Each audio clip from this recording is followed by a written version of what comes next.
alihi wa sahbihi ajma'in. Amma ba'du. Alhamdulillah, pertama-tama mari kita panjatkan rasa syukur kita kepada Allah Subhanahu wa taala pada sore kita bisa mengadakan kajian untuk kita semua, khususnya Mas dan Mbak Santri, siswa Leader School, dengan tema menjadi remaja penuh cinta. Dan Mas dan Mbak Santri rahimahullah, untuk mempersingkat waktu, mari kita buka acara kajian tentang bina akhlak ini dengan membaca basmalah. Bismillahirrahmanirrahim. Kita lanjut ke acara kedua, yaitu pembacaan surat Al-Baqarah yang akan disampaikan oleh Mas Nabil Muttaqin pada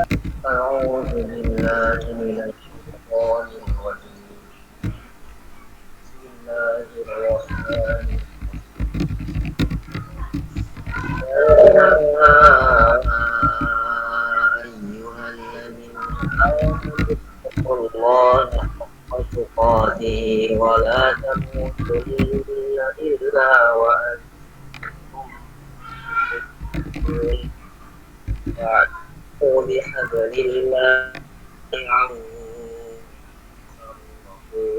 واذكروا نعمة الله عليكم إذ كنتم أعداء فألف بين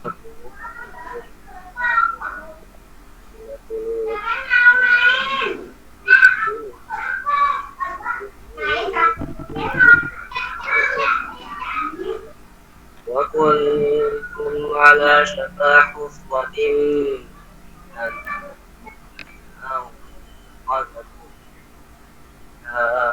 كذلك يبين الله لكم آياته لعلكم تهتدون ولتكن منكم أمة يدعون إلى الخير ويأمرون بالمعروف وينهون عن المنكر وأولئك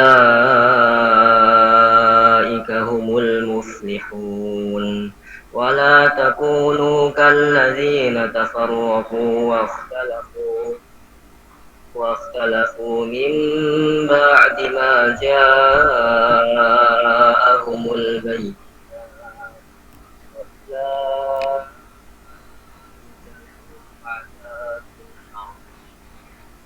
صدق الله العظيم.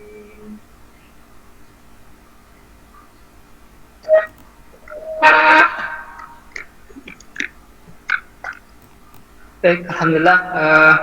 Terima kasih kepada Mas Nabil sudah membacakan Al-Quran.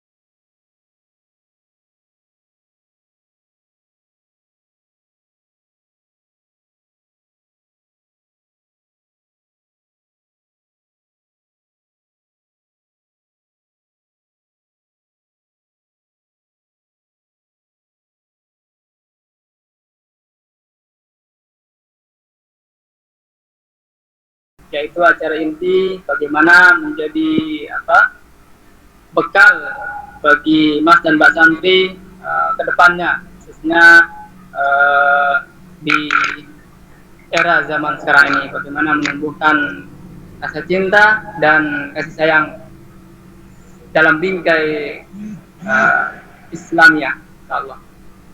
Insyaallah akan disampaikan materi ini oleh Ustadz kita yang sudah hadir. Beliau yaitu waktu dan tepat kami persilahkan kepada. Baik, silakan. Bismillah. Assalamualaikum warahmatullahi wabarakatuh.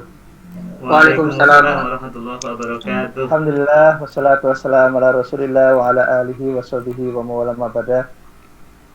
Asatidah, hafizakumullah, Mbak dan Mas, hafizakumullah. Alhamdulillah kita bisa bertemu hari ini. Sangat unik misalnya karena kita bertemu online ya. Semoga Allah mudahkan. Kita survei dulu ya yang sudah melihat video tentang 3 poros cinta seorang muslim, mungkin boleh chat siapa saja. Di video itu dibuat karena prihatin dengan situasi yang ada. Mbak dan Mas mungkin malah sekarang itu Mbak dan Mas mungkin tahu istilah bucin. Nah, udah tahu ya Mbak dan Mas istilah bucin itu apa ya? Coba chat apa? Siapa yang tahu artinya apa singkatannya bucin? Itu apa? Istilah yang sangat miris sekali itu. Bucin itu maksudnya bucin itu singkatan dari Masya Allah, astagfirullah, ada istilah begitu. Istilahnya itu orang yang tergila-gila banget sama lawan jenis gitu. Sampai kemudian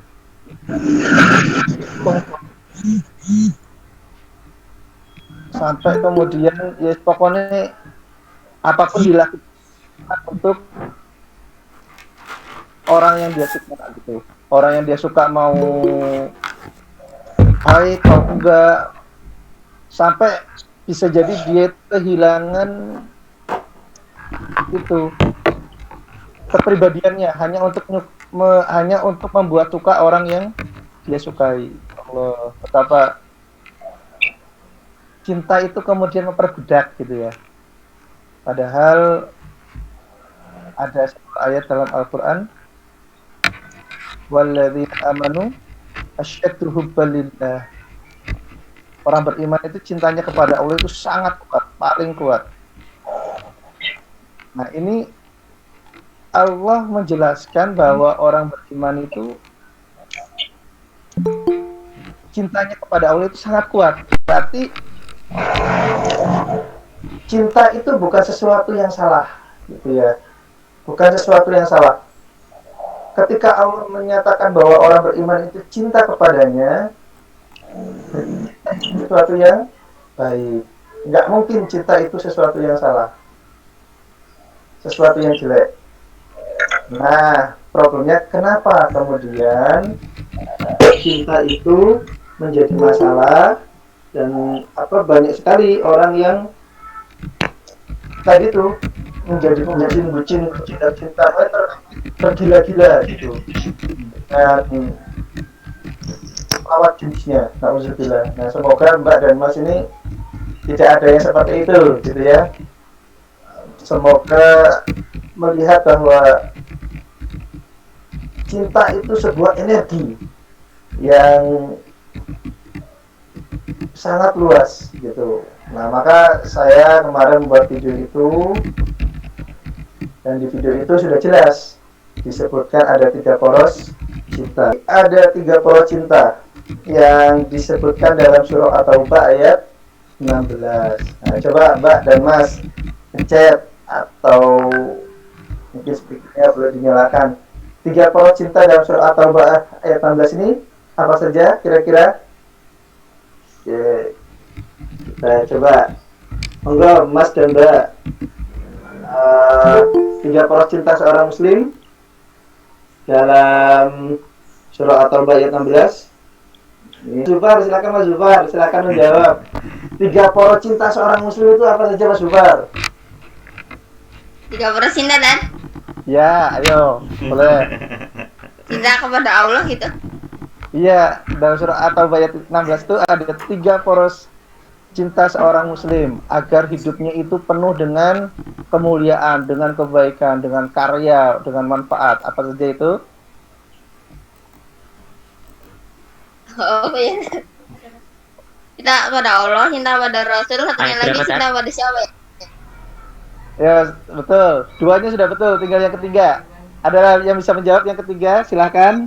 Selain Mas Zufar, boleh menyalakan Coba mic-nya. Jihad Pak itu. Betul, betul. Masya Allah. Masya Allah, barakallah. Ya, terima kasih Mas Zufar. Betul, ada 3 poros cinta seorang muslim. 1 kepada Allah, 2 kepada Rasul, dan 3 kepada jihad fisabilillah. Nah, kita bacakan dulu ayatnya ya. Qul in kana abaukum wa abnaukum wa ikhwanukum wa azwajukum wa ashiratukum wa amwalun iktaraftumuha wa tijaratun takhshawna kasadaha wa tijarah takhshawna kasadaha wa masakin tardawnaha ahabba ilaikum minallahi wa rasulihi wa jihadin fisabilillah fatarabbasu hatta ya'tiyallahi bi amrihi. Katakanlah apabila bapak-bapak kalian, orang tua kalian, kakek nenek kalian, katakanlah apabila anak kalian, saudara kalian, istri kalian, kemudian cinta dari lawan jenis yang itu belum tentu jadi istrinya juga, dan bisa juga ditolak, bisa juga diejek. Jadi poros cintanya salah.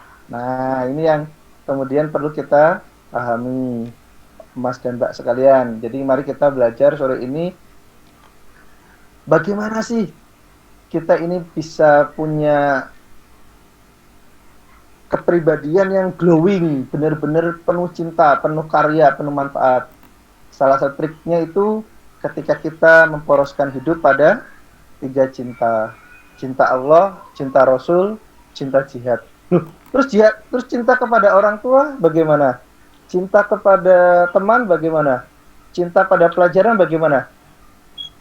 Tetap kita mencintai kebaikan-kebaikan itu, mencintai orang tua, mencintai teman, mencintai ilmu dalam 3 poros ini. Ya, Ustadz beri contoh di video itu, kalau kita cinta orang tua karena Allah, misalkan bapak kita habis begadang gitu ya, habis lembur atau habis ronda gitu, malam gitu ya. Nah itu kan subuhnya itu biasanya capek tuh. Kalau kita cinta karena Allah, maka kita bangunkan bapak kita sebentar, Pak, sholat subuh, lalu bapak boleh tidur lagi karena ini waktu subuh mau habis. Kalau bapak itu ketinggalan sholat subuhnya, wah kasihan sekali. Padahal dalam sholat subuh itu Allah memberikan jaminan, zimmah. Barang siapa yang sholat subuh, Allah akan berikan jaminan. Dan barang siapa yang diberikan jaminan oleh Allah, maka dia akan dijaga. Dan kalau ada orang yang melukai atau membuat mudarat untuk orang yang sholat subuh ini, Allah yang akan membalas itu. Bayangkan itu dahsyatnya sholat subuh, contoh gitu ya. Kemudian misalkan kita ini cinta pada teman kita, ya kita ajak teman kita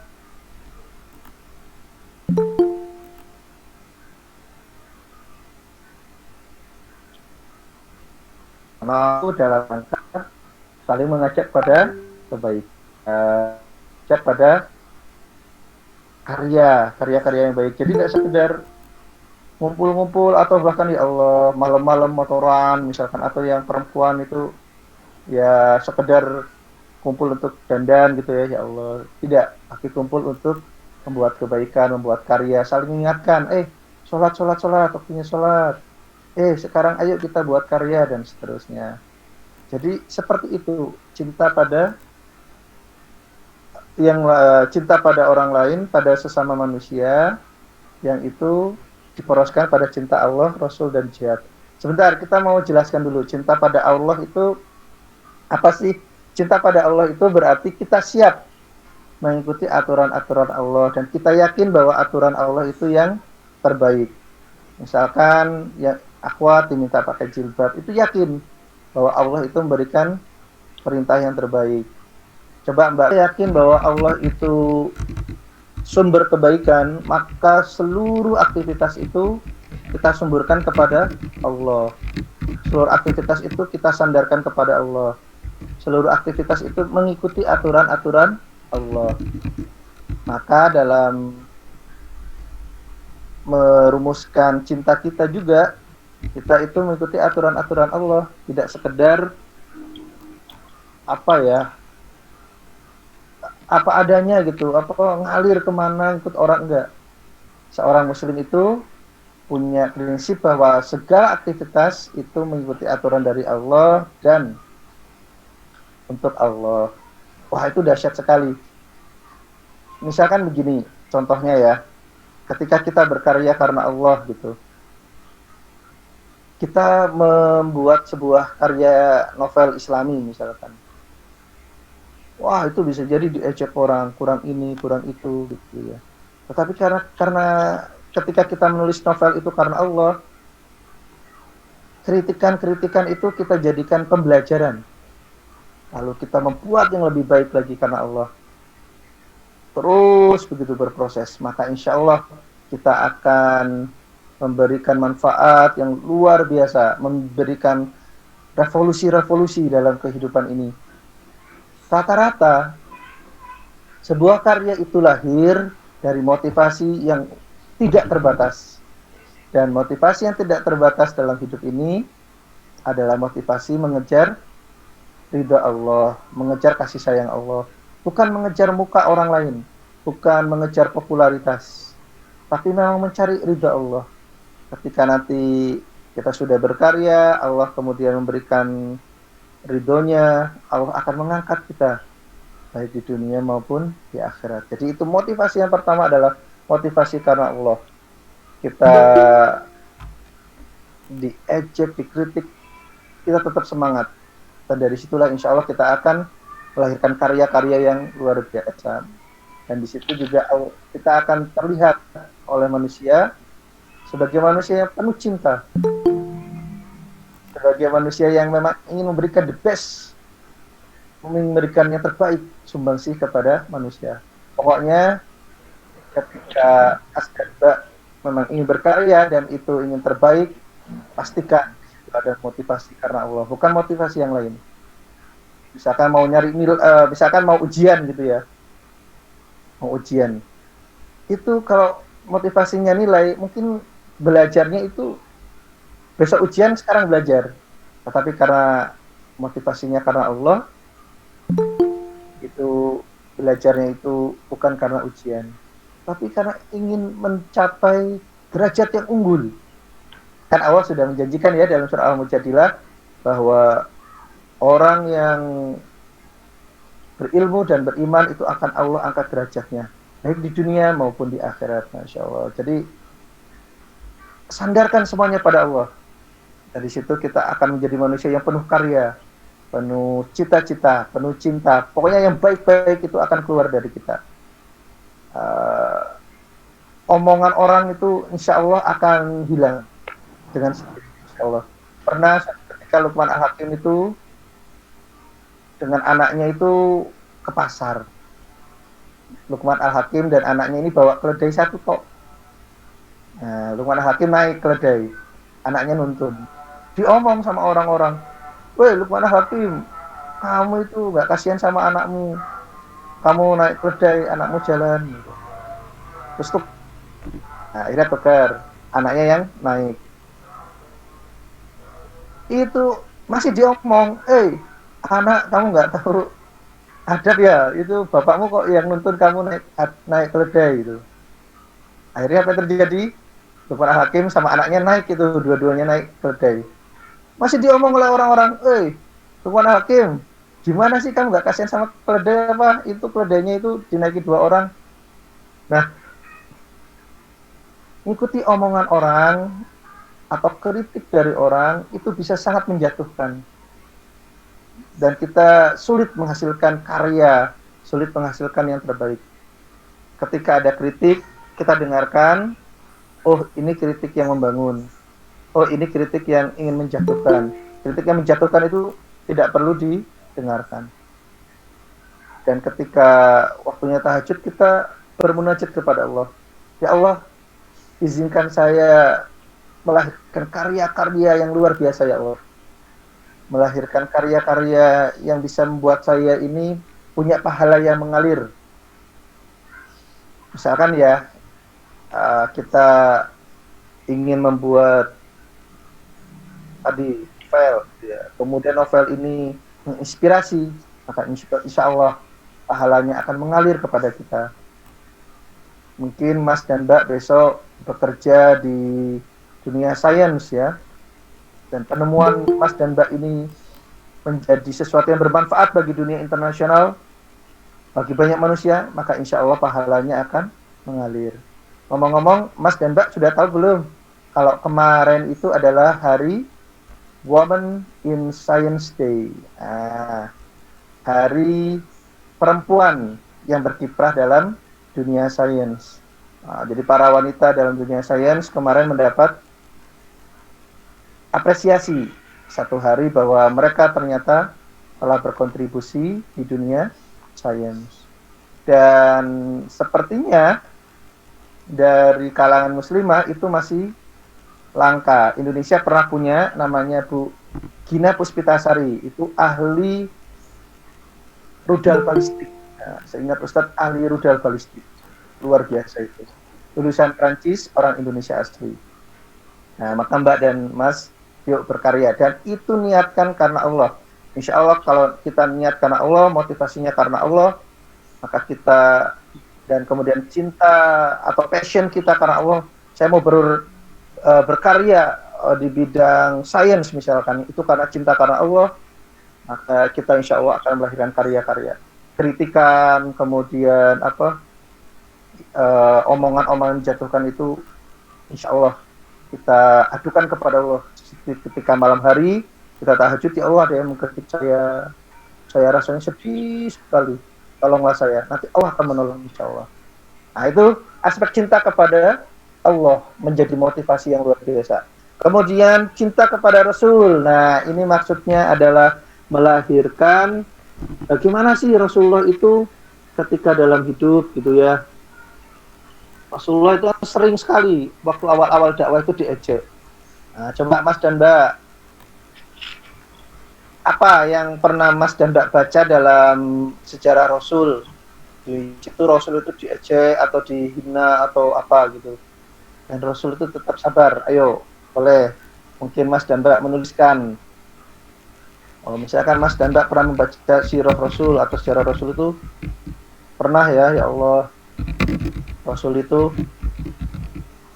ketika mau sujud itu tiba-tiba ada kotoran unta itu di tempat sujudnya. Akhirnya Rasulullah itu sujud di kotoran unta. Allahu Akbar, la haula wala quwata illa billah. Nah, ini ada yang ngechat. Nah, itu ya Allah, wajah beliau yang mulia, yang sedemikian Allah sanjung muliakan gitu ya, itu sujud di kotoran unta gitu. Lalu oleh Fatimah itu kotoran untanya dibersihkan gitu. Fatimah menangis, ya Allah, ini ayahku kok begini banget gitu. Rasulullah sabar. Rasulullah sabar. Pernah Rasulullah itu ke Taif, yang mau mengikuti beliau. Tapi yang terjadi apa? Itu sama anak-anak kecil dilempari batu sambil dibilang orang gila gitu. Sampai Rasulullah itu berdarah wajahnya itu. Kemudian malaikat yang menjaga gunung itu datang kepada Rasulullah. Wahai Muhammad, kalau engkau memerintahkan, aku akan angkat gunung ini dan aku akan timpakan pada penduduk Taif. Tapi Masya Allah, Rasulullah SAW tersenyum dan kemudian mengatakan, jangan. Mereka itu tidak paham.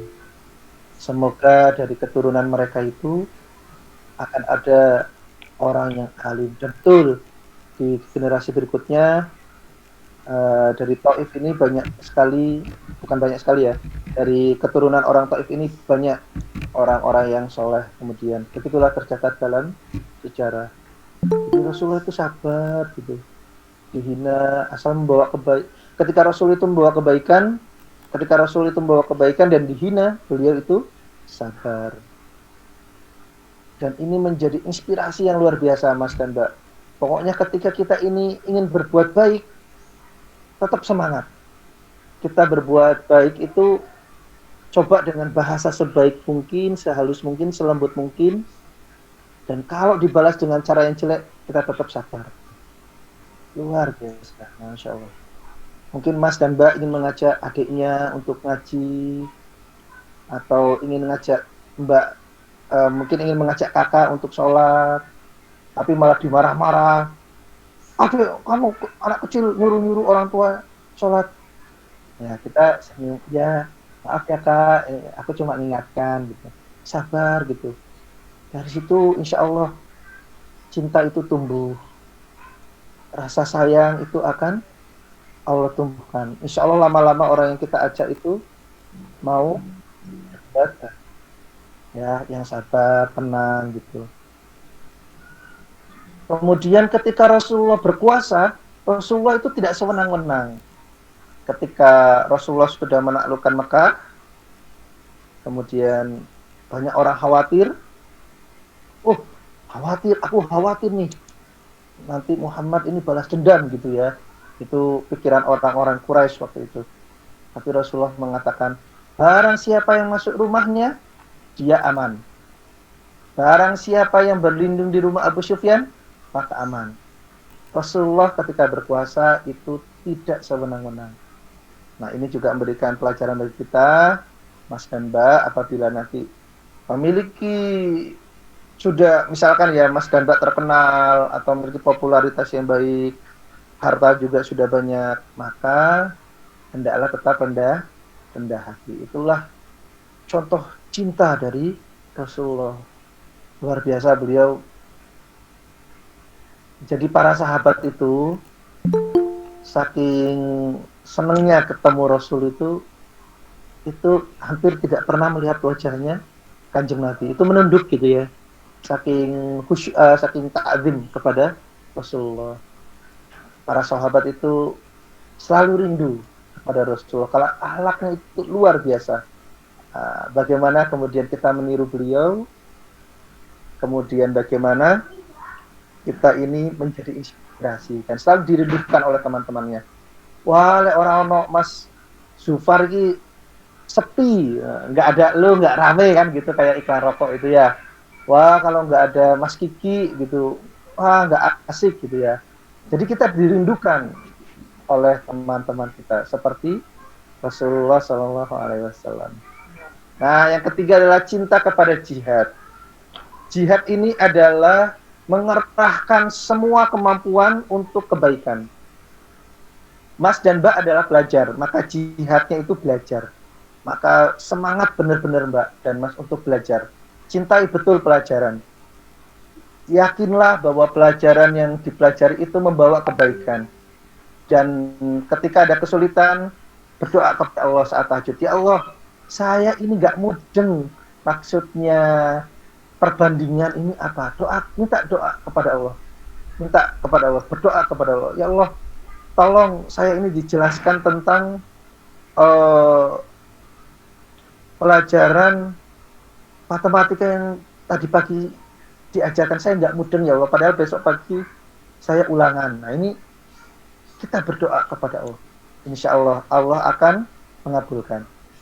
Jihad itu tergantung pada kondisinya. Kalau seorang pelajar, maka jihadnya belajar. Kalau orang tua itu jihadnya mencari harta yang baik. Kalau pemimpin itu jihadnya menegakkan keadilan. Wah, kalau kita bersungguh-sungguh, Masya Allah, insya Allah kita ini akan menjadi remaja yang menginspirasi teman-temannya. Kita juga akan menjadi remaja yang, wah, pokoknya dikagumi oleh teman-temannya. Tapi ingat, ketika teman-teman kita kagum, ketika teman-teman terinspirasi, itu semua karena Allah. Kita kembalikan kepada Allah. Misalkan kita dipuji gitu ya oleh teman. Wah, pokoknya kamu tuh hebat sekali. Nah, kita sampaikan semuanya karena Allah. Dan aku melakukan ini karena Allah. Semoga Allah berikan barokah kepadaku. Gitu. Ya, mari kita tetap rendah hati. Nah, Mas dan Mbak, jadi itulah 3 poros cinta itu. Dan kemudian kenapa kemudian 3 poros cinta ini menjadi hilang? lalu seakan-akan orang itu terpusat hanya pacaran gitu ya, hanya mencari cinta gitu. Jadi begini, dalam Al-Fatihah itu kan ada siratal ladzina an'amta 'alaihim, itu golongan pertama, orang yang Allah berikan nikmat. Golongan ketiga adalah ad-dhalin. An'amta 'alaihim itu adalah orang yang diberikan ilmu juga amal soleh. Al-maghdub itu orang yang Allah berikan ilmu tapi tidak ada amal solehnya. Akhirnya itu orang seperti ini itu dia caranya orang lain itu tersesat gitu loh. Jadi karakternya begitu. Dia suka menyesatkan orang lain, menipu orang lain agar orang lain itu tidak berada dalam jalan kebaikan. Yang ketiga, ad-dhalin, orang yang tersesat. Ini nggak punya ilmu tapi ingin jadi orang yang baik. Akhirnya tersesat juga. Nah, yang ketiga ini juga sama-sama mengajak orang lain untuk berbuat sesat.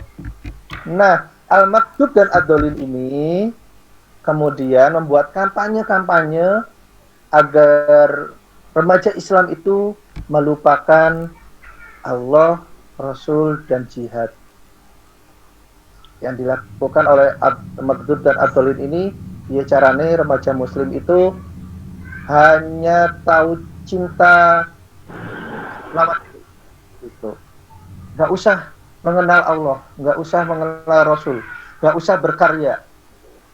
Pokoknya maka kemudian lahirlah lagu-lagu cinta, lahirlah sinetron-sinetron cinta, yang itu kemudian tidak mengantarkan Mas dan Mbak, tidak mengantarkan kita semua untuk mencintai Allah, untuk mencintai Rasul, dan untuk memiliki karya. Akhirnya kita ini, atau kebanyakan kita ini menjadi orang yang miskin karya. Yang diurusi sehari-hari adalah bagaimana menarik perhatian lawan jenis. Hari-hari dandan, hari-hari itu menarik perhatian dengan pasang status. Dan itu kemudian tidak punya karya. Pokoknya itu hari-hari hanya menampilkan tampilan fisik. Padahal kita tahu bahwa wajah kita ini lama-lama akan jadi tua. Tetapi kalau kita punya karya, maka walaupun kita sudah wafat, insya Allah karya kita akan dikenang. Dan karya itu akan lahir, sekali lagi, ketika kita memiliki motivasi yang tidak terbatas. Motivasi yang tidak terbatas adalah motivasi karena Allah. Kemudian kita belajar bagaimana Rasulullah pantang menyerah, dan kita senantiasa bermujahadah, bertotalitas dalam berkarya. Nah, seperti itu. Jadi Mas dan Mbak, hindari jebakan-jebakan yang membuat kita itu melupakan Allah, Rasul, dan jihad. Kita boleh misalkan sekedar ingin tahu lagu ini, ingin tahu sinetron ini, ingin tahu film Korea ini, boleh, sesekali boleh. Dan itu hanya untuk sekedar tahu. Lainnya kita gunakan untuk Al-Quran, untuk belajar, untuk tahajud, untuk sholat duha, untuk berpuasa, untuk berbuat baik kepada orang tua, membantu kehidupan di rumah. Insya Allah itu semua akan membawa kebaikan. Saya tambahkan sedikit. Jadi begini, dalam surah Saba ayat 32 itu disebutkan bahwa salah satu strategi ya melemahkan umat Islam itu dengan cara yang baik-baik dihidupkan, tapi yang jelek-jelek juga dihidupkan. Misalkan mau pengajian, itu mungkin TV menayangkan itu pengajian, tapi kemudian bintang tamunya mohon maaf mungkin itu artis yang mungkin secara prestasi juga gak kelihatan gitu ya, cuma heboh beritanya aja, heboh gosipnya gitu. Kemudian kita malah jadi tertarik ingin tahu artisnya, ingin lihat sinetronnya kan gitu. Itu adalah jebakan-jebakan. Maka ketika kita lihat pengajian, ya lihat pengajiannya aja. Kalau ada bintang tamunya, ya kita lihat, oh ada bintang tamunya, ya sudah. Gitu. Nah nanti di mendekati Ramadan ini juga kemungkinan akan banyak jebakan-jebakan itu. Misalkan acara sahur, tapi isinya ketawa-ketawa atau malah membuli. Nah ini adalah jebakan-jebakan. Nah ini bisa memperlemah akhlak kita. Kita secara tidak sadar itu kemudian ikut-ikutan membuli temannya. Nah, akhirnya hubungan sosial kita jadi gak nyaman. Auzubillah min dzalik. Itu perlu hati-hati nggih, Mas dan Mbak. Banyak sekali jebakan-jebakan. Misalkan gini, jebakannya mau pengajian. Sudah berangkat itu ke tempat pengajian, ternyata di tempat pengajian itu banyak sekali jualan-jualan. Nah, bisa jadi kita kemudian terjebak malah lihat barang-barang yang ingin dibeli, barang-barang yang diperdagangkan, kita malah lupa untuk ikut pengajian. Nah, itu adalah strategi-strategi yang biasanya dilancarkan oleh setan gitu ya. Kemudian kita lupa apa sih tujuan kita itu sebenarnya gitu. Mau pengajian, ternyata lihat barang, malah jadi lupa dengan pengajiannya. Nauzubillah min dzalik. Oke, mungkin ada mau ini berbagi Mas dan Mbak pengalaman-pengalaman begitu, silakan.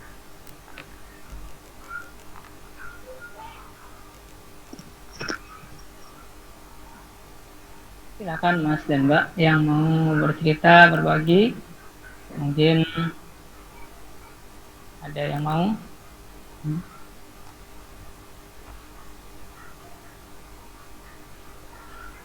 Oh iya, mungkin ini kuis. Siapa yang bisa menjawab mungkin akan dikasih door prize ya. Tadi saya membacakan sebuah ayat walladzina amanu asyaddu hubbalillah. Ini ada dalam surah Al-Baqarah. Ayat berapakah itu? Cepat-cepatan nanti dapat door prize dari saya titipkan Ustaz Nasru mungkin hari Senin ya. Baik, silakan Mas dan Mbak bersiap. Wa minan nasi may yattakhidhu min dunillahi andada yuhibbunahum kahubbillah walladzina amanu asyaddu hubbalillah. Itu ayatnya kurang lebih.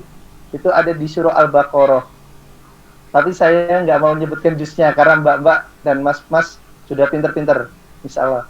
Yuk, boleh dibuka Al-Qur'annya atau berbet lari ke rak buku. Dibuka itu Al-Baqarah ayat berapa? Insyaallah dapat door prize. Ya, ditunggu. Dan dijawab lewat chat atau langsung. Ya, boleh. Boleh mikrofonnya dinyalakan atau di chat.